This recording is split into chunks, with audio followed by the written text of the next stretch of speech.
খেলনা পিস্তল, যেগুলো দিয়ে সাধারণ মানুষকে তারা ভয়ভীতি দেখাতো প্রতিবাদ করতে গেলে।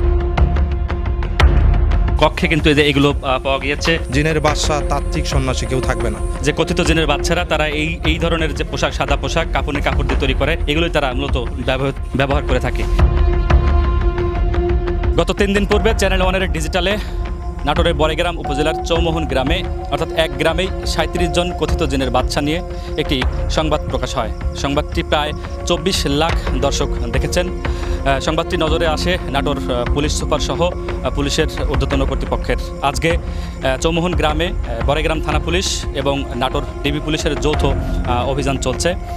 আপনাদেরকে সেই অভিযানের চিত্রটাই দেখাবো।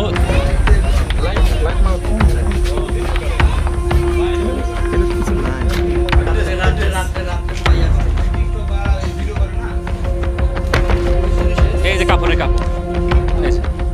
ধরো দাদা।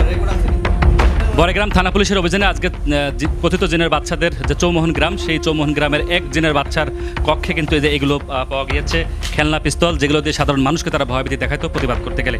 পাশাপাশি নকল টাকা, এই যে বান্ডিল টাকা কাগজ দেখছেন, এগুলো তারা অনেক সময় টাকা হিসেবে চালাইতো।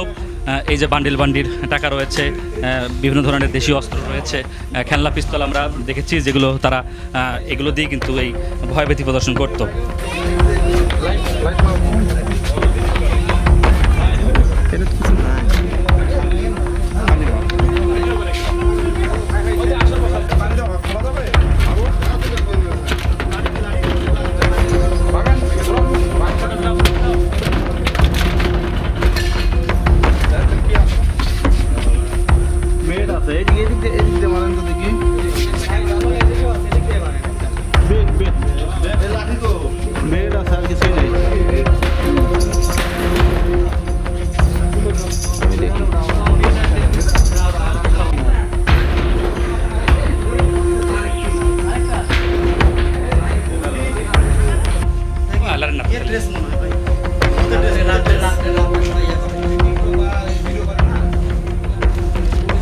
এই যে কাপড়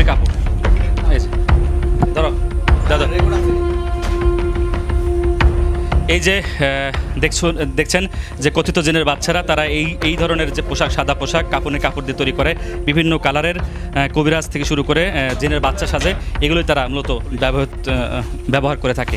এই যে খেলনা পিস্তল, সাধারণ মানুষ যখন প্রতিবাদ করতে যায় তাদেরকে এই সকল পিস্তল দিয়ে তারা ভয়ভীতি প্রদর্শন করে থাকেন বলে জানিয়েছেন এলাকাবাসী।